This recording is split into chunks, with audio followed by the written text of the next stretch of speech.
Alright, I'm not sure if this video is working or not, but I'm going to try this. I've never gone live before, so we're going to try it. I've been having some issues with this F-150 here, and been trying to get this temperature gauge to work. I just got done. I replaced the sending unit, and it's still only going about a quarter of the way up. And I just took this truck. I've been driving it probably 20-30 minutes. It's had plenty of time to warm up real good. When you turn the key on, it's still not moving up. It's still not moving up all the way like I want it to. I gotta fix this fuel gauge too. I know what that is. That's this for the switch for the dual tanks here. I pulled that off. Now I've got to order another one for it because when I went to switch it up here, it just fell apart in my hand. So we're going to order that new. That's why that gauge is messed up on the fuel tank there. But I'm trying to get this darn temperature gauge to work right. Had a bunch of problems with it.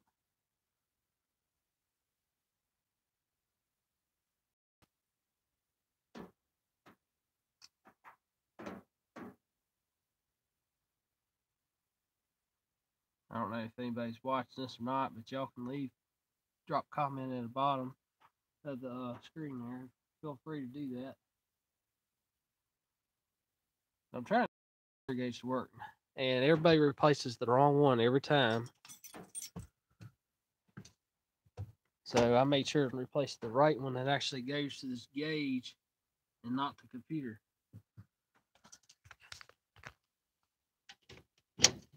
You got two different sending units, and this is the one that goes to the gauge here. This looks like it's been a little bit. Maybe not. This is kind of hard to find. And I want to point this out to everybody out there. Make sure you replace this temperature gauge or sending unit and not the other one. The other one runs the computer.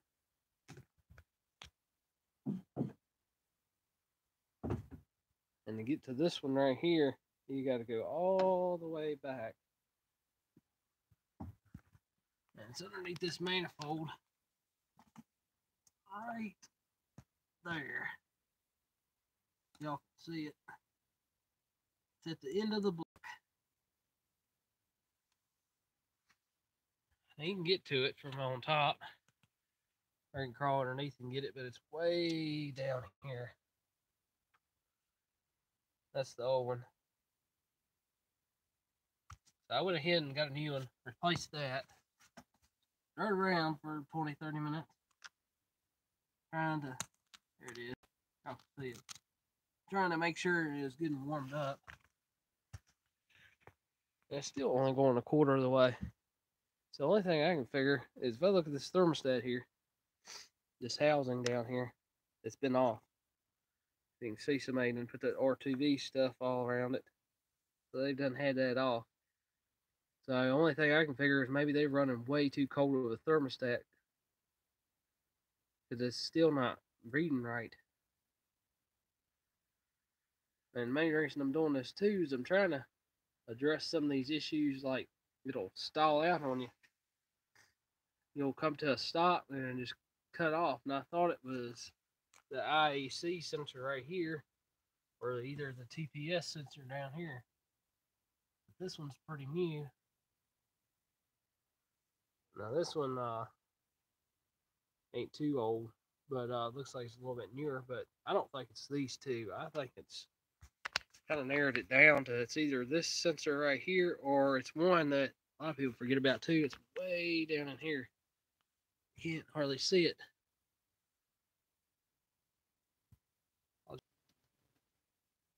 Alright, we're still alive. I hope we're still alive. But it's way down in here. So you got one.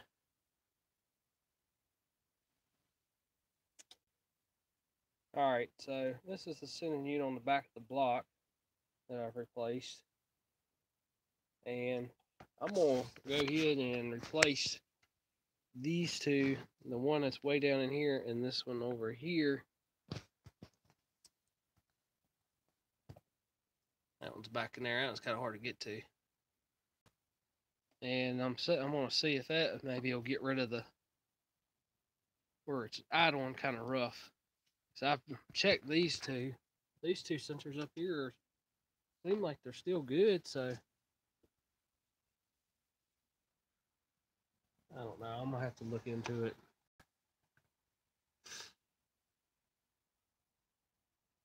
I'd like to get this thing straightened out because every time you stop, almost not every time, but a lot of times you stop, it'll cut off on you.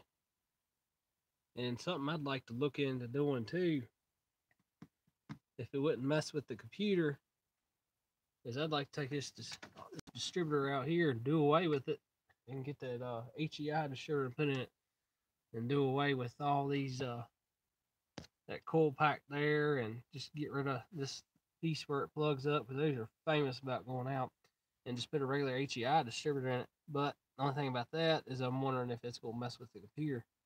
So I don't want to mess with the computer. I'm trying to get this thing where to run halfway decent. I mean, it runs fine when you're going down the road, but when you stop, it wants to cut off on you. And see, you got this stuff right here where they replaced this clutch master cylinder and they just left the old line on here. So we're going to take all that off too, clean all that mess up. I know right now it's throwing an ABS light, which I have another sensor to replace that I'm going to try.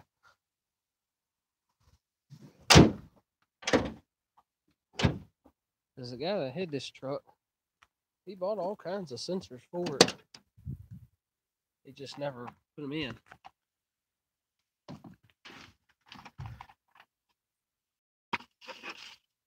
So here's the ABS sensor for the rear. This truck is only a rear ABS. It doesn't have the front one, it's just the rear.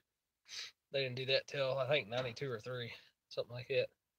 But here's the new one. It's never even been installed. So I'm going to put that on, because that ABS light is on over there when you're driving it. So maybe that'll fix that and turn that off, I hope. And I don't know if that's got something to do with it wanting to cut off or not. I wouldn't think, but I'll try it. Another guy, he replaced the oil pressure sending unit, which I'm sure that one's fine. I wouldn't think they ever really go bad, but I don't know. But it's got this relay off of it that I was looking at. So I'm not sure what's going on with that. Just trying to kind of get an idea of what's going on with this thing. Fix it right. And here's what's left of the dual tank switch here. Just fell apart. I just was pushing on it and went to switch it from the front to the rear, just like that, and it just fell all apart in my hand there. So that's why that gauge is all reading funny over there, but I'm gonna order a new switch. And I looked up online, and I cannot figure out. I finally figured it out, but at first I could not figure out what the difference between these two switches from the 87 to the 91 models. I couldn't figure out what the difference was, and then when I got to looking at it, it ain't but one little thing different, and I cannot believe that. Because these switches for these 89s, well, 87 to 91, are ridiculous in price. Now, if it was a 92 to 96, they're only like 20 bucks. And they bolt up the same way. Got one screw on the top, one on the bottom. So you can see that little piece broke off. I had to glue that back on my cluster over there. But they're easy as heck to replace. The only difference is this little end right here. Right there. instead of it being in the middle like that, they moved it down here in 92. So, like down here. So it won't plug up right. That's the only difference. But I was looking at all these, the wiring diagrams and all that, and these little prongs are numbered. It has 1, 2, 3, 4, 5, and 6. And they're all in the same order as the 92s. So all the where it plugs up at, all that's the exact same. It's just they move where it plugs up from here down to this corner. That's the only difference. And then the problem with that is the newer style won't plug up into this. Or should I say the new style switched for the fuel tanks won't plug up into that pigtail down there because it's slightly different. So what I'm thinking about doing, I might just go and buy the new one anyway. Get the 92 to the 96 version because that's a whole lot cheaper. They're only like 20 bucks. And I found some of them even cheaper than that. Just for a switch that switch it from the front to the back. This one, you can see where it broke. It broke here on that side and it broke on this side over here. And all the springs and everything fell out. There's one spring. There's another one. All that stuff fell apart, and part of the reason why the gauges are all reading funny. So they bought this guy bought the switch too. I mean, they're new, so I'm gonna replace them and see what happens. I mean, if it makes it worse, I'll just put the oil back in it. Shouldn't hurt nothing. But I just want to install this one, and this end is different. This must be a newer switch or something. This one's for the computer. Everybody always replaces the wrong one. Don't replace that one. That one runs the computer. That one's not for the gauge. That's not for the gauge. That's for the computer. That's what tells it when it's cold to make it run a little richer, and then it leans it out once it warms up. Brand new PCB. This guy bought all kinds of stuff for it. It's got a new map sensor, I believe. Well, that's not new, but spare. I tried that one, and it still does the exact same thing. So this might be bad too. But it does it like if you stop. Not all the time, but a lot of times it does it. When you stop, it'll cut off on you.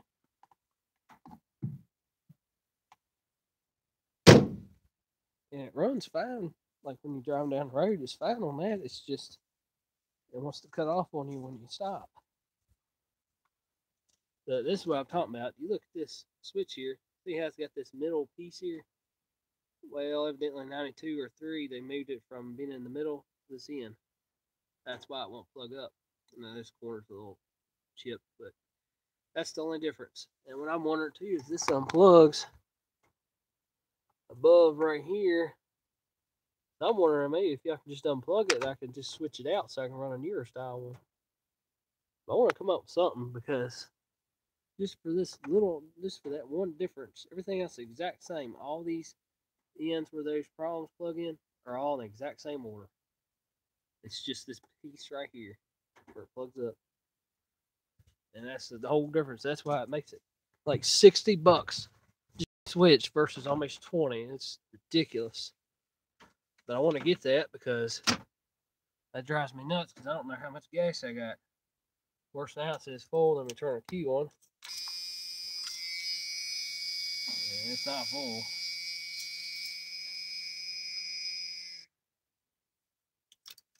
That's for sure. It's actually probably about bone empty right now. And something else I'm trying to figure out. I cannot figure this out. And this drives me crazy trying to figure this out. But this radio, it's a Kenwood radio here, and I cannot get this thing to change channels. It only changed like 3 or 4 channels, and that's it. I don't know what in the world is going on with it. It's like it won't seat. I got the key on. Then you turn on, press cancel demo. And it's demo off. Okay, then we hit band or tuner. I gotta turn it down because it copyrights this.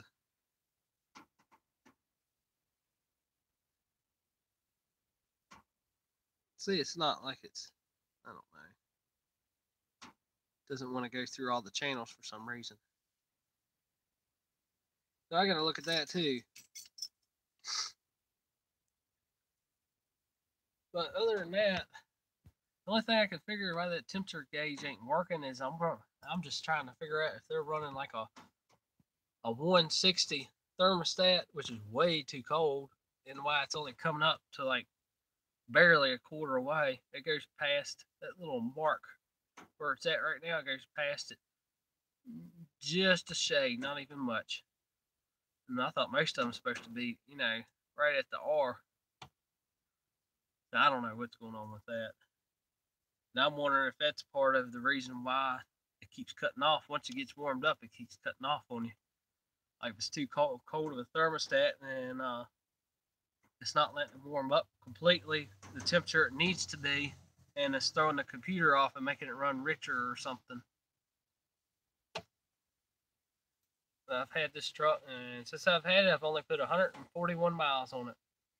Because when I bought the truck, I set that all back to 0. I like that. That's one thing I do like about this truck, is it's got the trip miles on it. That makes it nice. I've only put 141 miles on it in,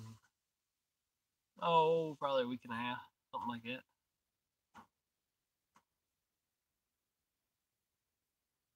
I'm gonna look into that. That drives me nuts, and I'm gonna get this fixed too.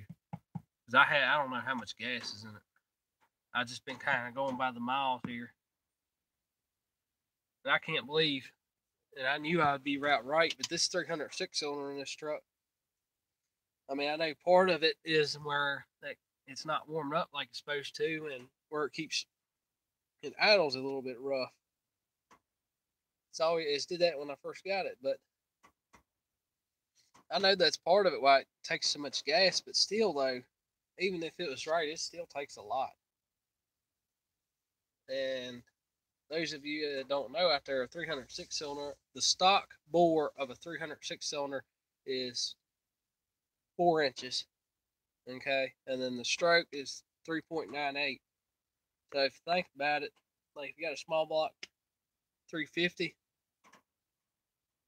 you know, a 350 bore in a Chevrolet, like that truck, that's got a 4-inch bore, stock bore, 4-inch bore, and then the stroke is 3 and 4/8, which might say about 3.5 inches. So really, I mean, being a 306 cylinder, you know, it's almost about the same as like that 350, same size bore, and just about a 1/2 inch difference in stroke. This 306 cylinder has about a 1/2 inch longer in stroke. That's why it takes so much gas, because it's got such a big bore and such a long stroke to make up the difference for it being a 6-cylinder. But this truck right now is where I set the miles and all on it. I figured it would at least get about 11 miles to a gallon, and it's pretty close. I think right now it's getting about 10.5, which is awful. But a lot of that's because it's not running right. I think if it was running right, it'd be a lot better than that. But I've been kind of going by the miles and figuring it up. That way I don't run out. That's where we're at. I'm trying to get all these gauges working and get it where it's idling right and not idling rough, and where it quit cutting off on you. And this truck is kind of unfortunate about it. I like the 5-speed. I love this 5-speed because it's got overdrive. But the only downfall about it is it's got the slave cylinder right inside the bell housing. So if I ever have to replace it, we'll have to pull this whole transmission out to get to it for like a $30 part. But I don't think it's going to be that bad, though. I've just been keeping an eye on it. It's got a good pedal there. I'm not going to worry with any of that. Just keep an eye on it. But anyway, I think this is going to be it for this video. I want to make a new video here. And I mean, it's just too cold of a thermostat. It's got to be. I run this thing probably 30 minutes, and I know it getting warmed up by then. Because that truck don't even take maybe 10, 15 minutes. And it's completely warmed up. Unless it's like, you know, wintertime or something, but it's not really wintertime. I mean, it's a little chilly outside. It's raining, but it shouldn't take that long to warm up. I hope I can get this thing, get it straightened out a little bit. It gets old, and every time you go to stop at a stop sign or something, it wants to cut off on you.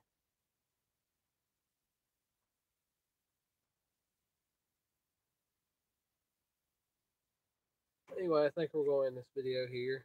If y'all were watching, I want to thank all the subscribers out there, all the likes, all the comments. Really appreciate that. Well, feel free to hit that subscribe button and like, and feel free to comment below.